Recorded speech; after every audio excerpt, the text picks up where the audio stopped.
Voy a concluir la serie Vive de acuerdo al nombre que el cielo te ha dado.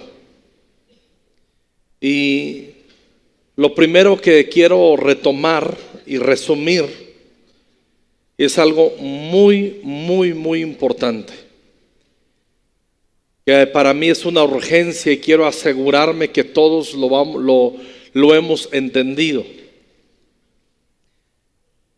Cuando venimos a Cristo, cuando reconocemos que hemos pecado, cuando reconocemos que solamente en su nombre hay salvación, cuando reconocemos que Él es Señor y Salvador, está escrito: a todos los que le recibieron y a todos los que creen en su nombre les dio potestad de ser hechos hijos de Dios. La Biblia dice que somos hechura suya. La palabra de Dios dice que somos aceptos en el amado. La Biblia dice que no somos ahora huérfanos, sino hijos. No somos bastardos, sino hijos. El nuevo nacimiento nos da nuevo nombre. El nuevo nacimiento, obviamente, lo hemos hablado, nos da identidad. Pero el nuevo nacimiento, al tener identidad, nos da también propósito. Siempre debemos de asociar estas tres cosas: nuevo nacimiento, identidad, propósito. Es como la mano, los dedos y las uñas, inseparables.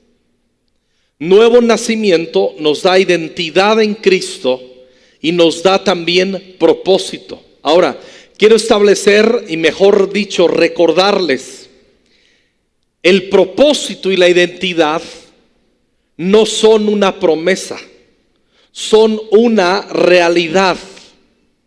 La Biblia dice: el que está en Cristo, nueva criatura es. Al estar en Cristo tenemos nueva identidad y lo conectamos. Nueva identidad nos da propósito. Entonces, no estamos hablando de una promesa. Las promesas, para que se manifiesten, necesitamos la gracia, la soberanía de Dios sobre ello. Pero comúnmente una promesa requiere de una colaboración y sociedad para el cumplimiento. En las promesas tenemos que colaborar. Deleítate en el Señor. Esa es mi colaboración, promesa, y Él te concederá las peticiones de tu corazón. Me explico, hay una colaboración. Pero nuestra identidad nueva y propósito no son promesas, son realidades. Imagina que yo... ¿Quieres venir, Eric, por favor? Ven rápido, hijo. Eric cree en la palabra profética, yo también aprecio mucho a Eric y lo quiero ayudar. Y un día llego y le digo: Eric, el Señor dice que te va a dar ojos. El Señor dice, y yo agarrándole las orejas, que te va a dar orejas.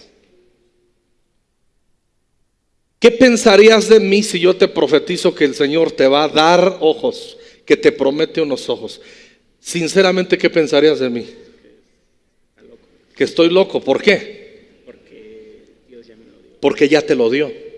Entonces yo no te tengo que prometer sobre algo que ya está establecido. No hay promesa sobre lo que ya es una realidad. ¿Me estoy explicando? Me va a decir, no sé si me va a dar gracias, me va a decir, más bien Él va a decir: bueno, ahora déjame, Señor, ayúdalo.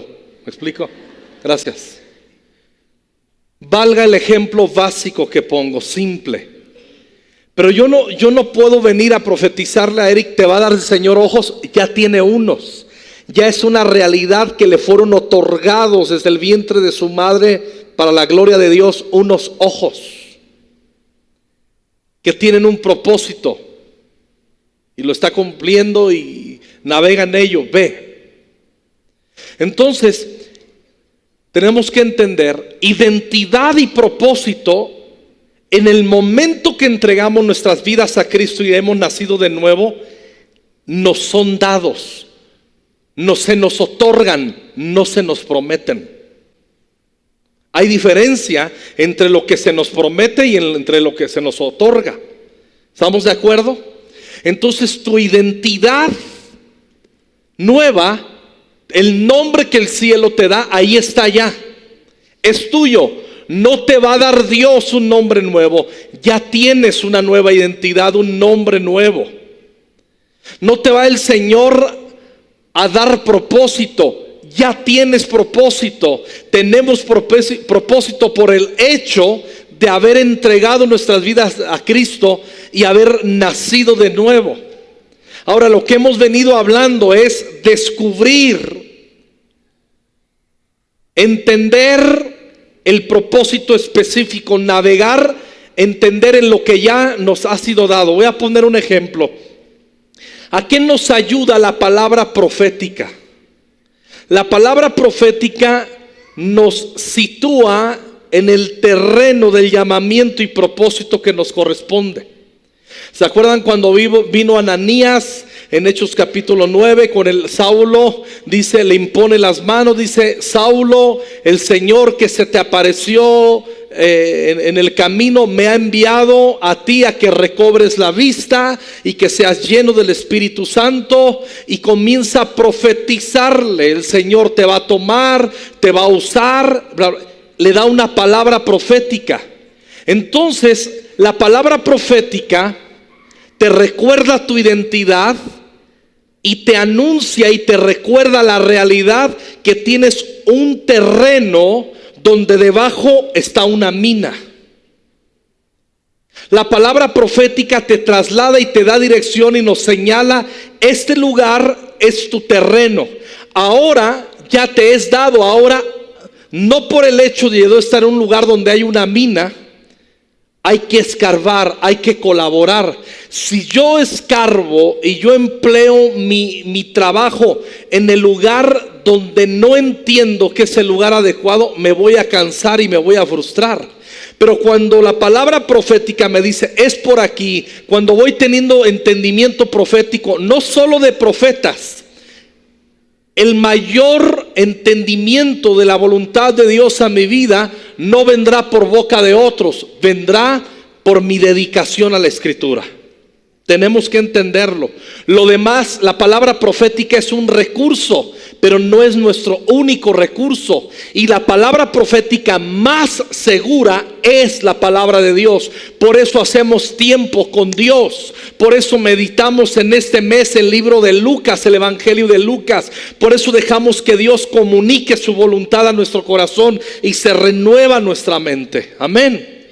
Por eso cuando tú no haces tiempo con Dios, te vas perdiendo de entender cuál es la propiedad que te corresponde y dónde puedes cavar y construir.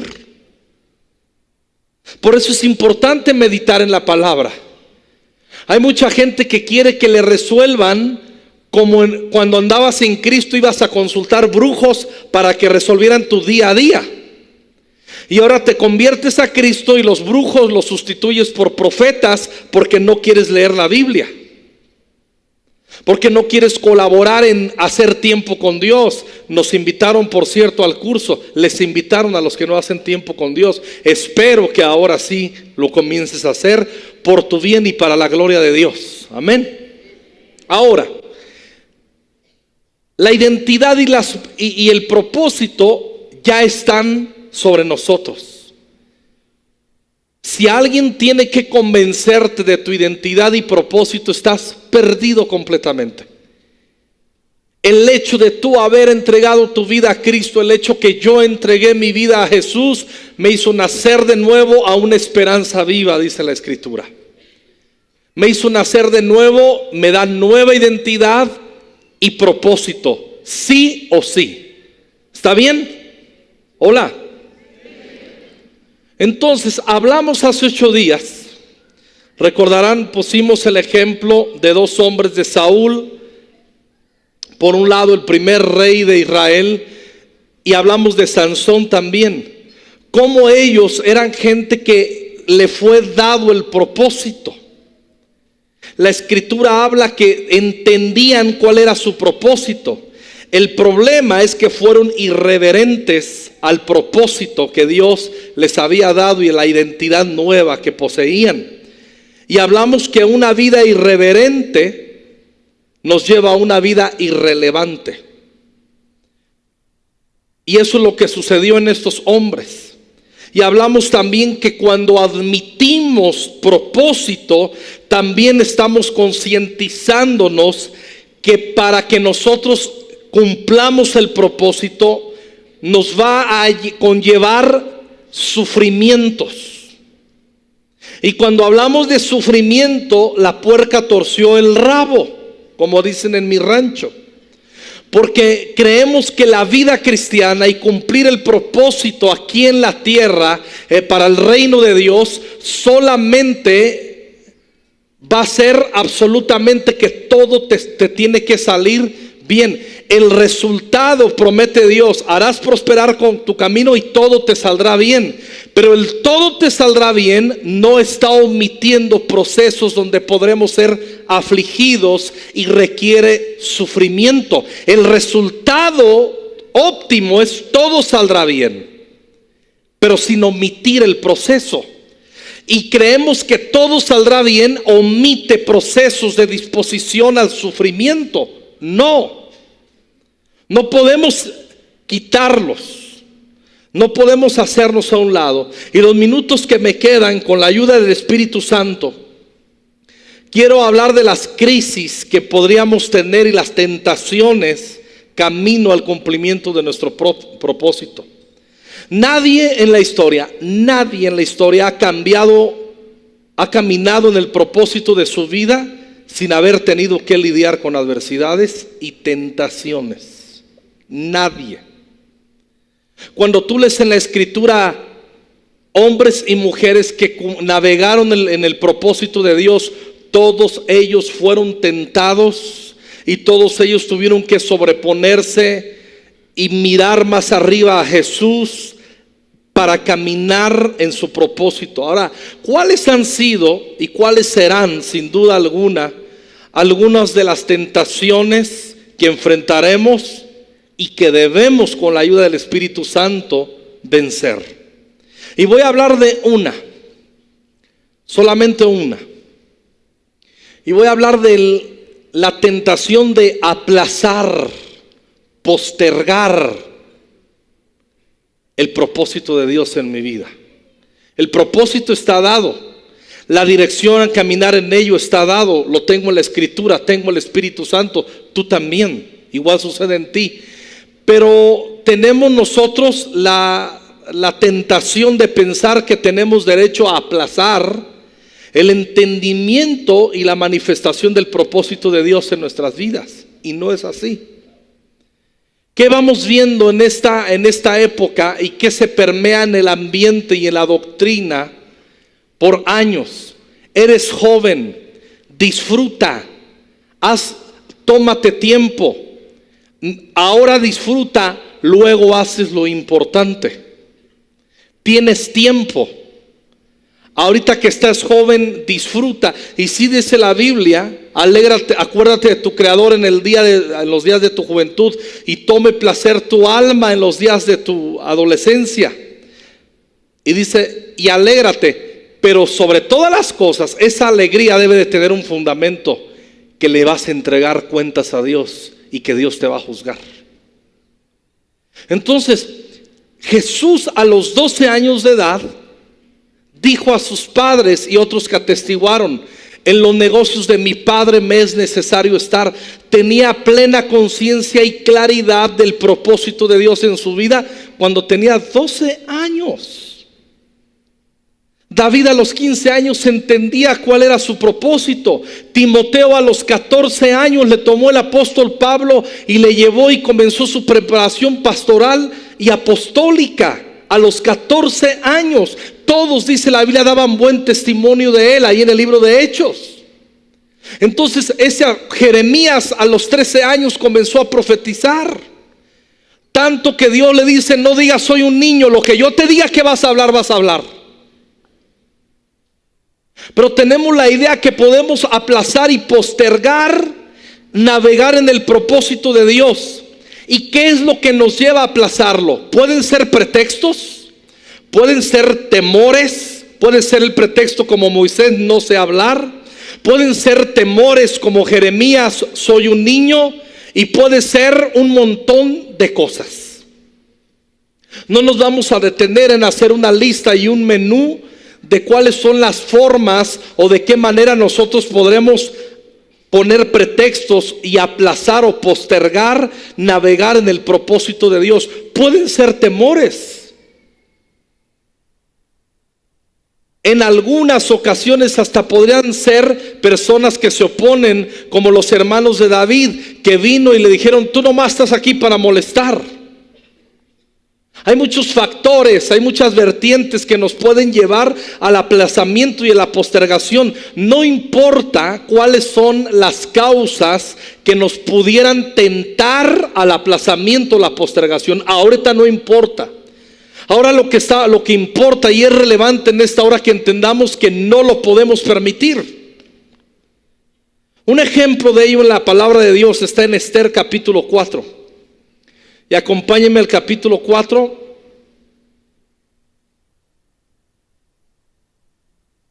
Versículos 13. Aún no lo leeremos, quiero hablar el contexto, lo recordarán. Esther era una chica judía. ¿Lo recuerdan? Dios le da gracia y termina siendo la reina Esther en el gran imperio de esa época, esposa del rey Asuero, y termina siendo la reina. Ahora, había un hombre en esa época que se llamaba Amán, y este era enemigo de los judíos. Logra, haciendo trampas por ahí, chapuzas, logra conseguir una carta que sentencia para muerte a todos los judíos. Logra el rey Asuero, Amán, de mano del rey Asuero, conseguir una autorización que X día y a tal hora todos los judíos habrían de ser exterminados y no quedaría ninguno sobre el planeta Tierra. Entonces eso le causa una angustia a los judíos. Pero Esther, como está en el palacio, ni se entera bien. Ella escucha por ahí un rumor, pero luego Mardoqueo, su padre adoptivo, quien le crió, le envía a un mensajero, a un siervo, y le dice: Esther, debes interceder. Tú estás en una posición de interceder para que se cancele esa sentencia de muerte sobre los judíos. Y una vez que hablamos este contexto, Esther contesta en el versículo 13. Lo voy a leer en la traducción del lenguaje actual. Dice así: hace ya 30 días que el rey no me llama, contesta Esther. Todos los sirvientes del rey y los habitantes de este país saben que nadie puede presentarse ante el rey sin ser llamado, pues por eso se castiga con la muerte. Esa persona es perdonada solo si el rey la señala con su cetro de oro. La respuesta de Esther a la indicación y petición de Mardoqueo, su padre, de que vaya e interceda para echar abajo toda esa sentencia de muerte, es: amo mi vida, cuido mi vida. Y Esther está argumentando el porqué del aplazamiento de su propósito. Le está diciendo: es tu propósito, para esto has llegado ahí. Esther le manda una respuesta, y voy a leer el 14 también en esta traducción, en esta versión. No te vas a salvar, le dice Mardoqueo a Esther, no te vas a salvar solo porque estás en el palacio. Si no te atreves a hablar en momentos como este, la liberación de los judíos vendrá de otra parte, pero tú y toda tu familia morirán. Escuche muy bien. Mardoqueo aquí, primero el Espíritu Santo nos enseña algo. Que Dios va a guardar a su pueblo sí o sí. Él guarda a su pueblo. Siempre nos ha guardado y siempre va a seguir guardando a su pueblo. Pero Dios usa y quiere usar personas para ello. En este caso específico era Esther quien estaba asignada para ello, pero ella en el palacio perdió el sentido de propósito. Se distrajo en el palacio con la vida cotidiana. Le iba bien, le servían, comía muy bien, tenía nutriólogos, imagínense, era la reina Esther. Tenía dinero, tenía vestidos, tenía joyas, se podía vestir todas las veces que quisiera al día. Imagínense, hermanas, con tener toda la ropa que se le pegara de los mejores diseñadores de toda esa época en Persia y de todos los lugares. Lo que ella quería, pedía, pensaba, se convertía en una realidad. La vida terrenal es peligrosa para distraernos del propósito de Dios. Las mismas bendiciones de Dios nos pudieran distraer del propósito que Dios mismo tiene para nosotros. Nos pudiéramos perder nosotros o familiarmente, personalmente y aún como congregación local, nos pudiéramos perder en medio de la bonanza y de la bendición. Es peligroso. Por eso tenemos que estar atentos y entender que hay una identidad y propósito en el cual debemos navegar para la gloria de Dios, bajo la influencia y el poder del Espíritu Santo. Amén. Ella está ahí y le enseña: el Señor va a cumplir su propósito. Y si tú no te prestas para navegar y funcionar de acuerdo al nombre que el cielo te dio, Dios va a buscar y va a traer respiro y liberación por otro lado y de otras personas, porque Él sostiene su palabra. Pero Él te quiere usar, pero si estás distraída, usará a otros, usará a otras personas, otros medios. Y note muy bien lo que le dice: y para este tiempo, pero tú y toda tu familia morirán. Y quiero decir algo: el aplazamiento de caminar en nuestro propósito dañará a gente a nuestro alrededor. Eso sí o sí.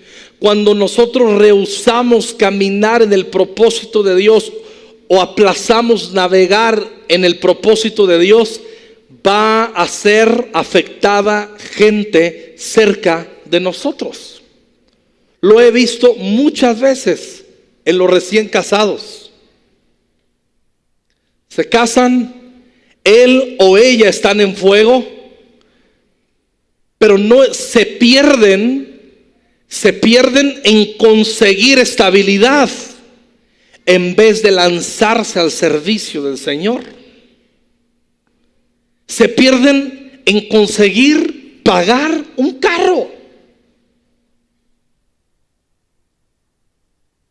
Ayer estaba hablando con Iván y estaban dando el consejo a un muchacho que tiene un llamamiento y se va a casar, y le estaban dando unas instrucciones.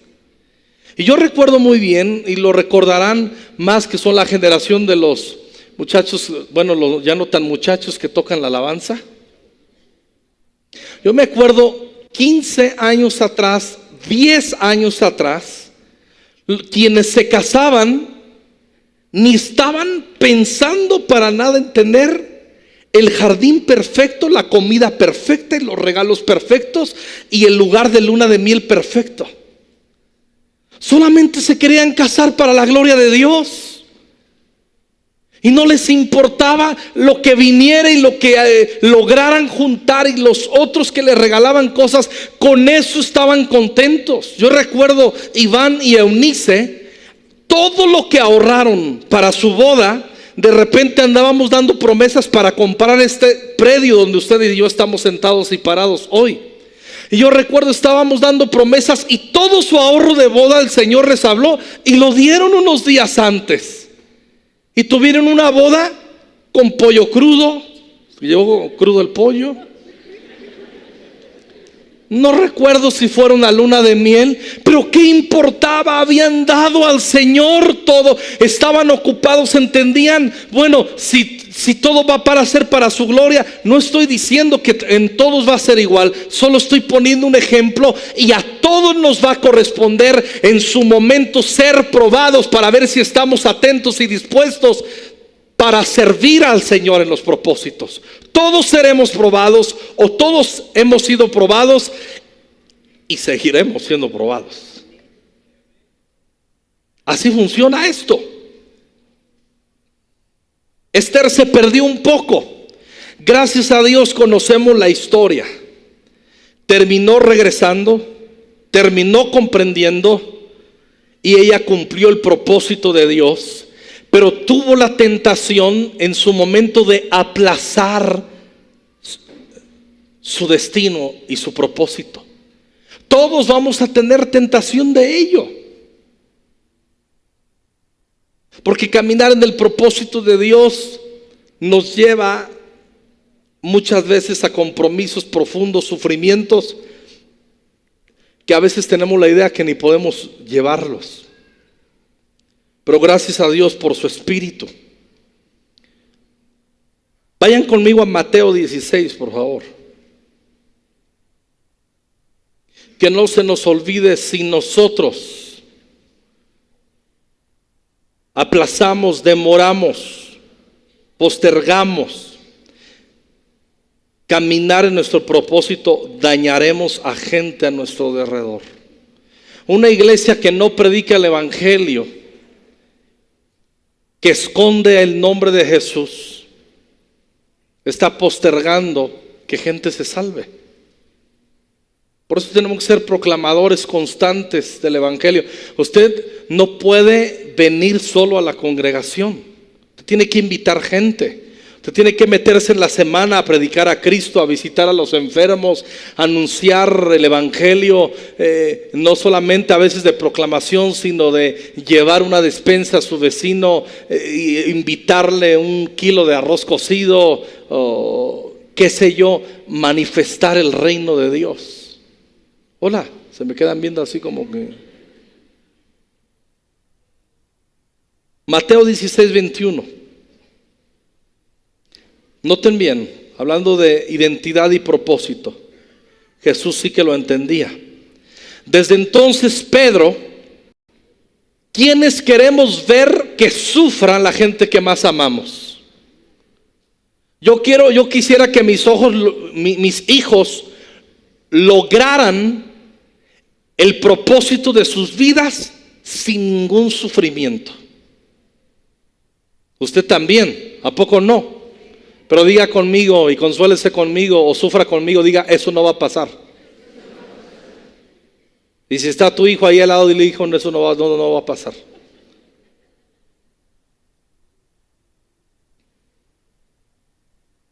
Señor, ten compasión de ti. En ninguna manera esto te acontezca. Pero él volviéndose dijo a Pedro, quítate delante de mí, Satanás. Me eres tropiezo. A ver, contexto. Jesús está manifestando porque entiende su identidad de hijo de Dios y de redentor. Está manifestando que cómo tiene que dar a luz su propósito, y esto requiere sufrimiento y muerte y confrontación. ¿Está bien? Y Pedro le está diciendo, no lo hagas, no sufras, ten compasión de ti. Le está diciendo, autocompadécete de ti. Y le dice Satanás, le dice, aléjate de mí, Satanás, me eres tropiezo. ¿Tropiezo a qué? Para operar en el propósito que el cielo me otorgó. Me eres tropiezo para operar en mi propósito. Porque no pones la mira en las cosas de Dios, sino en la de los hombres, dándole a entender, desarrollar y caminar en propósito tiene que ver con mi vida, dejar que Dios la gobierne, no que las acciones terrenales la legislen. Que sea Dios, y le está diciendo: la respuesta que me estás dando, de que tenga compasión de mí mismo, la invitación que me estás dando para hacerme tropezar de mi propósito, es porque tienes una visión terrenal y no eterna, no celestial. 24. Entonces Jesús dijo a sus discípulos, ¿me ayudas por favor, Mike? Jesús dijo a sus discípulos: si alguno quiere venir en pos de mí, mírenlo cómo cobra sentido con el contexto, porque comúnmente conocemos este versículo pero sin el contexto. Cuando lo hacemos una meditación y una exégesis de este pasaje, cuando Jesús les dice: si alguno quiere venir en pos de mí, está diciendo, Jesús está hablando, venir en pos de mí es unirse al propósito que el Padre me dio. Si alguno quiere unirse a mi voluntad, a la voluntad del Padre, que yo estoy sumergiéndome en ella, si alguno quiere venir en pos de mí, en otras palabras podríamos decir, si alguno quiere unirse a mi voluntad y propósito, niéguese a sí mismo. Todo lo contrario de lo que Pedro le está proponiendo. Jesús está diciendo: no, tienes que negarte a ti mismo, no centrarte en ti mismo. Tienes que dejarte de importar tanto. Nadie puede cumplir los propósitos de Dios teniendo un interés demasiado en sí mismo. Por eso en Apocalipsis dice que los que vencieron fueron los que menospreciaron sus vidas hasta la muerte. Los que tuvieron un menosprecio, los que no se autocompadecieron tanto y vivieron de esa manera hasta que murieron.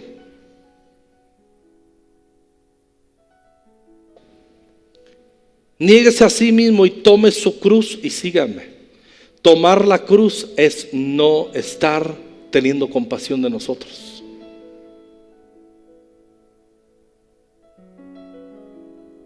Porque todo aquel que quiera, ¿qué dice? 25. Todo aquel que quiera salvar su vida. Aquí no habla de ser salvos para vida eterna. El contexto está Jesús hablando de propósito.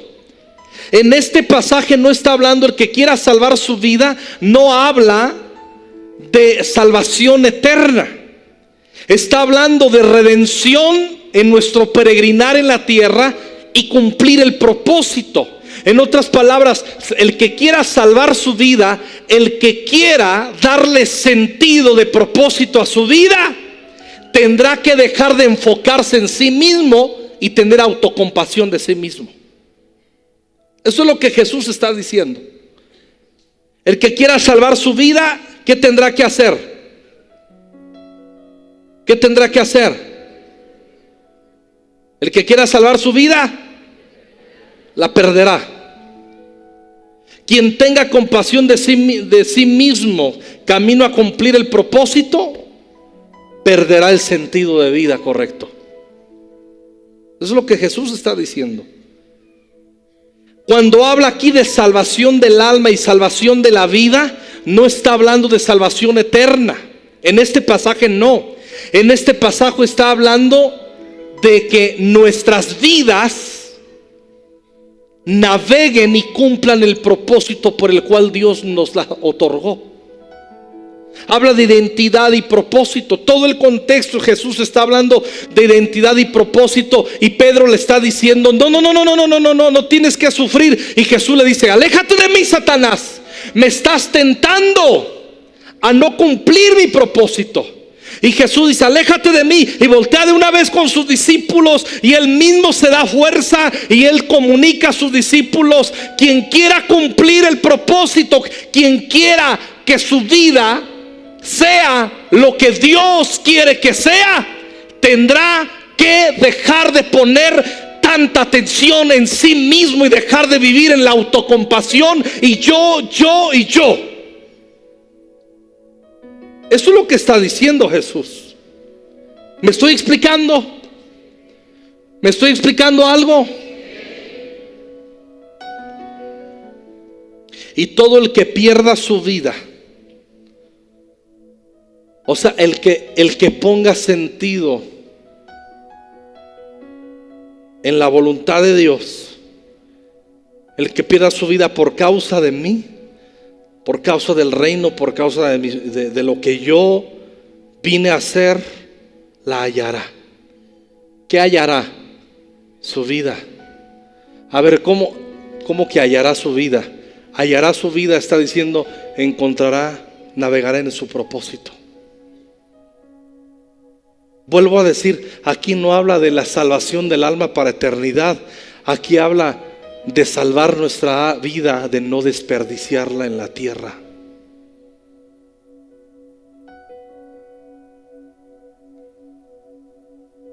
¿Cuántas vidas desperdiciadas? La gente que muere sin Cristo, yo no entiendo.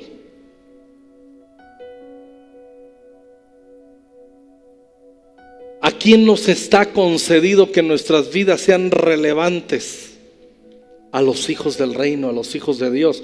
Y dice más, porque ¿qué aprovechará al hombre? Aquí ya habla no de los discípulos, sino la gente que no es cristiana. ¿Qué aprovechará al hombre si ganare todo el mundo?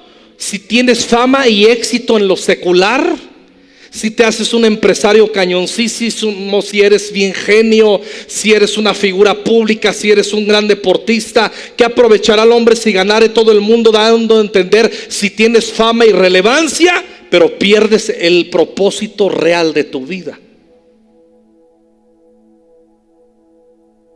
El otro día leí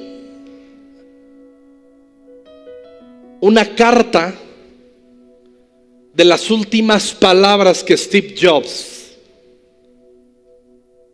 el creador de Apple,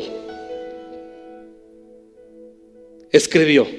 Sabemos que años atrás murió recién. Y él en el lecho, en su lecho dice, fui famoso, fui rico. En otras palabras, termina diciendo, gané el mundo. Pero termina diciendo, pero perdí mi alma. Yo no sé si él entregó su vida a Cristo o no, y eso nomás lo sabe Dios, y es un misterio, y sabremos que fue salvo hasta que lleguemos allá al cielo, si es que llegas, y él está ahí.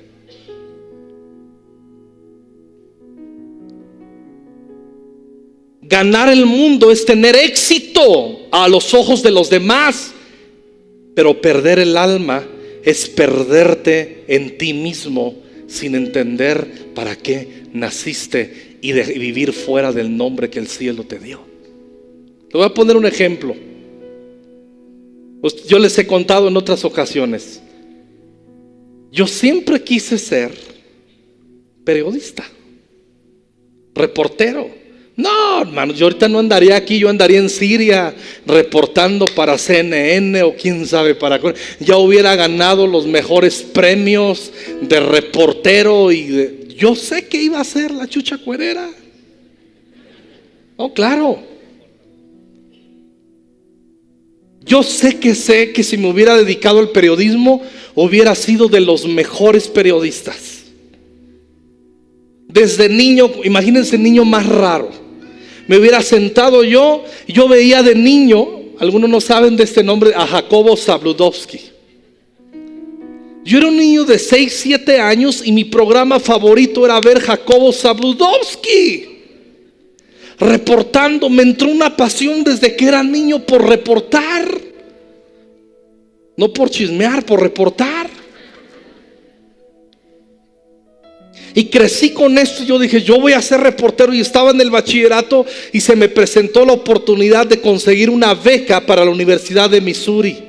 Fui y me presenté donde dio esa oportunidad. Me dijeron, sí, te vamos a dar la beca, nadie la ha reclamado, tienes que aprender inglés.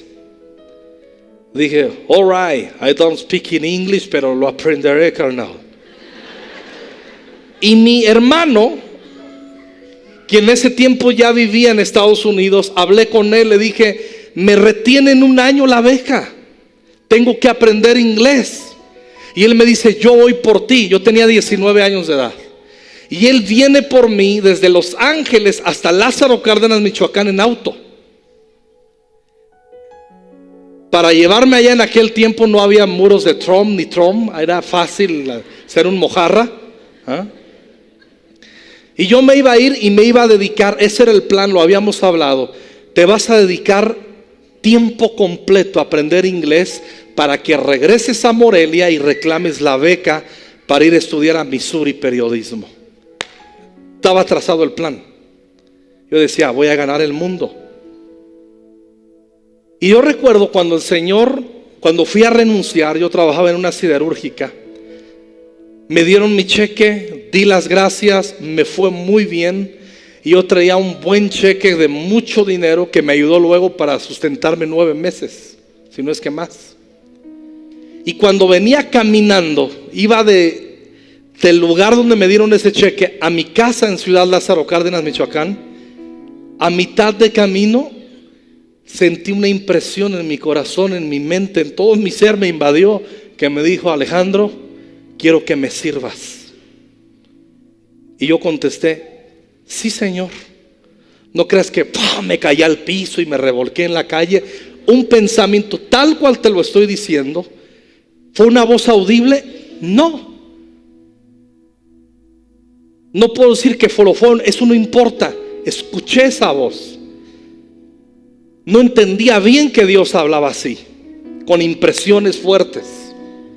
Llegué a casa y les dije, ya renuncié, pues todo listo, vamos a hacer fiesta. Le digo, no, le dije a mi hermano que vino por mí, 3 días de carro. No me voy contigo.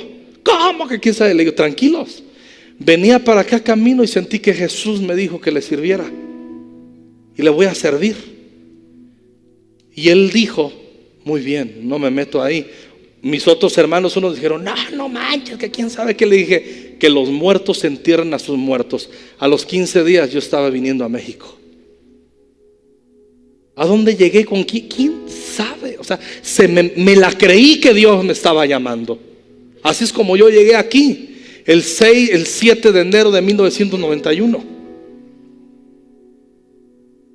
Y llegué con el pastor que me discipuló en mis comienzos. Le dije, ya llegué, pastor, yo fui quien le llamé. Ya. Y pues vengo a servir. Quiero ser pastor. Y a la escoba. Y a predicar al metro. Y a un proceso de entrenamiento y quebrantamiento, servicio. Acuérdense que yo cuidé y limpiaba los vómitos de los endemoniados por unos buenos años. Y aquí está Nancy, tú ayudabas también con las mujeres. Te estoy contando, miren al pastor Alejandro, un héroe. No, estoy poniendo un asunto. ¿De qué me hubiera servido ganar el mundo, ser muy relevante en algo que no está mal, que está bien, pero pierdo mi sentido de propósito en mi alma, que era servir al Señor, y tengo el más alto honor, mucho más alto que ser un periodista, que amo a los periodistas. Soy pastor de una iglesia preciosa como esta, Conquistando Fronteras. Es más alto. Estoy caminando en mi propósito, estoy navegando en ello. Lo que te cuento no te lo cuento con frustración, solamente es un testimonio de cómo Dios me libró de la tentación de ganar el mundo pero perder mi alma. Aquí perder mi alma no habla de pérdida en el infierno, habla de pérdida en el propósito de mi vida cotidiano. Dios te llamó, Dios ha puesto su espíritu en ti. Tú tienes que entenderla de una vez por todas. El hecho que has nacido de nuevo, te ha sido otorgado un nuevo nombre, te ha ha sido otorgado una nueva identidad y te ha sido dado un propósito a través de la meditación de la Escritura, a través de hablar con gente llena del Espíritu Santo, que te va a ayudar a colocarte en tu llamado. No siempre te van a decir así dice el Señor. A veces los profetas que te van a ayudar a ubicarte en tu llamado van a decirte: pues no entiendo mucho, pero mira, yo barro, ven a barrer conmigo. Y ahí vas a descubrir. A lo mejor otro te va a decir: acompáñame. Yo recuerdo cuando, perdón Eric, estoy muy emocionado. Yo recuerdo cuando llegué aquí a México. Yo dije: pastor, ¿dónde está mi dormitorio, mi libro, seminario? Y dice: no, es que es un seminario sabatino. Y entre semana, pues haces tareas y te ganas la vida, sigues estudiando, búscate un trabajo. Y ahí fue mi primer golpe. Porque yo venía un paradigma de enciérrate a estudiar teología, que no está mal, pero no era el caso. Y la primera vez, mi primer choque de frustración, llegué a la casa donde me estaba hospedando gentilmente este hermano y me tiré al suelo en el sillón donde me dormía, me hinqué ahí y yo dije: me equivoqué, qué tonto, qué estúpido soy de estar creyendo que Dios me llamó a estas cosas. Y lloré y lloré y lloré ahí y escuché una voz audible de Dios: yo soy el Señor, tu Dios. Yo lo escuché. Una vez en mi vida he escuchado la voz audible de Dios, y fue ese día. Yo soy Jehová tu Dios. Me levanté, olvidé mis lágrimas, el dinero que traía de mis folletos. Fui y compré una caja de folletos, mandé a hacer un sello con la dirección de la iglesia y me subí al metro a predicar por meses el evangelio. Dije: si Dios me llamó a predicar, voy a predicar el evangelio. Y luego el lunes me decía: pastor, ¿qué hago? Ya limpié el templo, ¿ahora qué hago? Pues hay una misión en Tláhuac. Vamos a Tláhuac. Una célula donde conocí a Norma.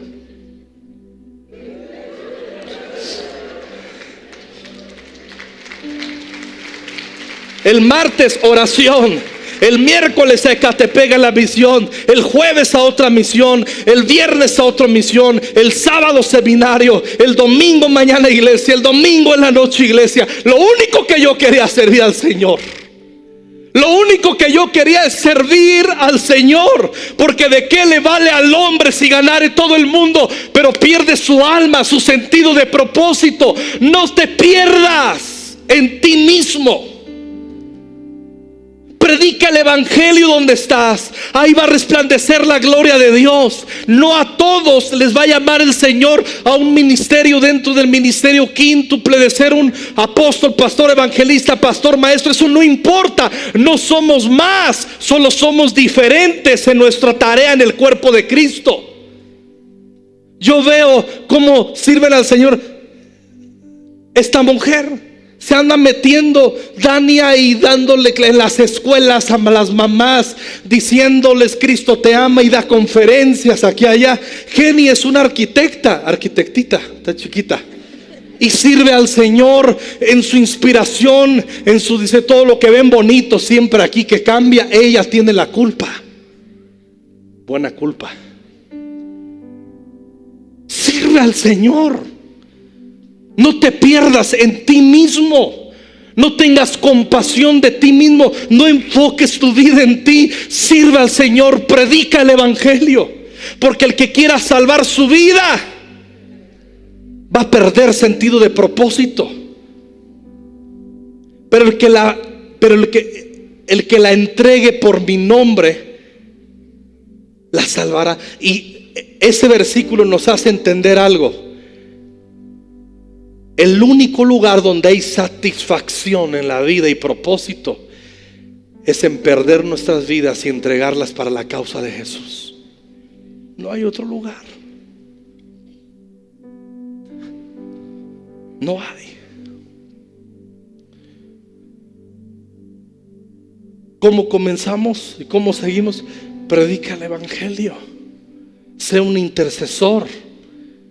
Rompe las maldiciones generacionales de despropósito en tu familia.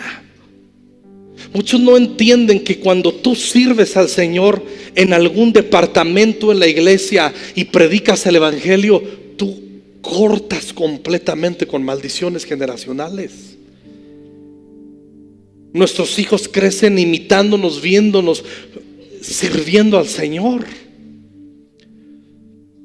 Me encanta ver, disfruto ver, glorifico a Dios cuando veo a muchos. En los últimos meses les veo floreciendo, caminando en el propósito de Dios, contando unos testimonios de cómo Dios les usa en sus trabajos, en sus empresas, en lo que hacen, entendiendo que hay un lugar para trabajar en Conquistando Fronteras. Hay tanto que hacer. En la mañana yo me encontré a Rafita, un hombre que tiene aquí en la iglesia como más de 17 años, 20 años yo creo aquí en la iglesia. Y Rafa es un hombre constante. Él entendió que Dios le llamó a servir a los hermanos y siempre anda coordinando. Mientras tú estás aquí, él se está peleando allá con los vecinos, donde tú que te estacionaste mal, que eres un sinvergüenza. Él está diciendo: mire, hay unos que todavía son marihuanos, no entienden todavía bien la iglesia y son desgraciados, anárquicos. Todavía el diablo les domina más con la anarquía y por eso pusieron el carro aquí.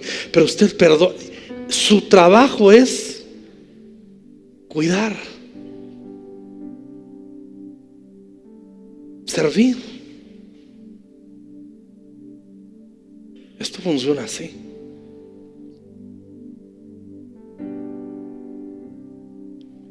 Cuando le dice Señor, cuando le dice aléjate de mí, Satanás, a Jesús le volvieron con intensidad la fuerza de la tentación a la oferta de Pedro, con la que se había enfrentado en Mateo 4. ¿Se acuerdan? Principios de su ministerio, el Espíritu lo llevó al desierto para ser tentado con el diablo y le dice: si eres el Hijo de Dios, di que estas piedras se conviertan en pan.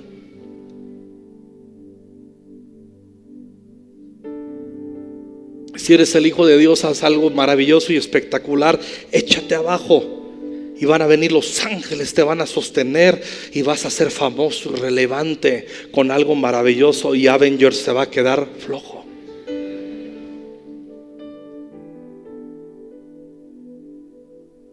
Te la voy a poner más fácil, Jesús, le dijo el tentador, Satanás.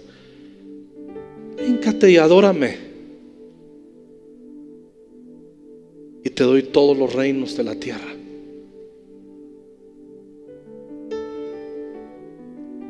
Lo que Satanás le estaba diciendo: lo que el Padre te promete, yo te lo prometo sin dolor y sin sufrimiento.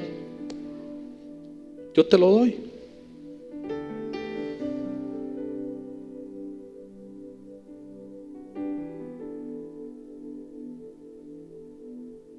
Y le digo: vete de mí, Satanás. Y cuando Pedro le dice: considérate a ti mismo, ten compasión de ti. Por eso le dice: aléjate de mí, Satanás, porque me estás moviendo el tapete otra vez. Me estás trayendo los recuerdos y me estás creando la sensación interna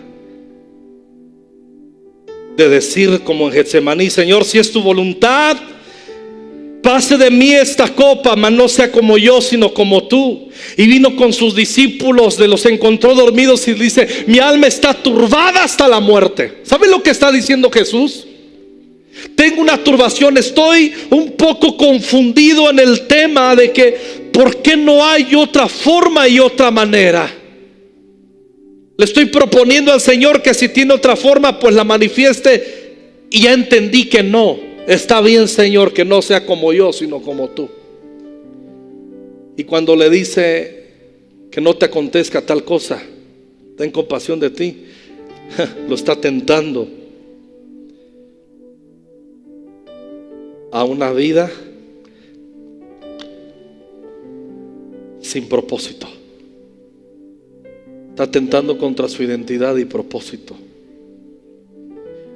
Y vamos a tener la tentación más de una vez en nuestras vidas de aplazar empezar a funcionar en el propósito de Dios. No lo hagas. No es así.